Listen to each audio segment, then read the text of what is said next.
નાંદોદ ભાજપના ધારાસભ્ય દર્શનાબેન દેશમુખના ભાઈ રવિ દેશમુખ પર જિલ્લા બક્ષીપંચ મોરચાના પ્રમુખને માર મારવાના આરોપથી જિલ્લા ભાજપમાં ખળભળાટ।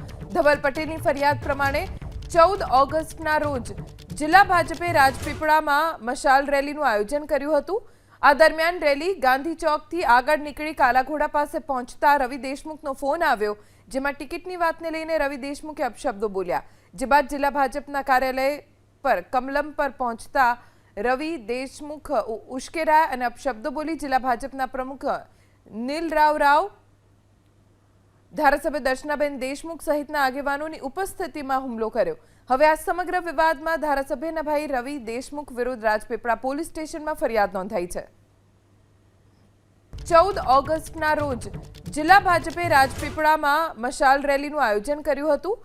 આ દરમિયાન રેલી ગાંધી ચોકથી આગળ નીકળી કાલાઘોડા પાસે પહોંચતા રવિ દેશમુખનો ફોન આવ્યો,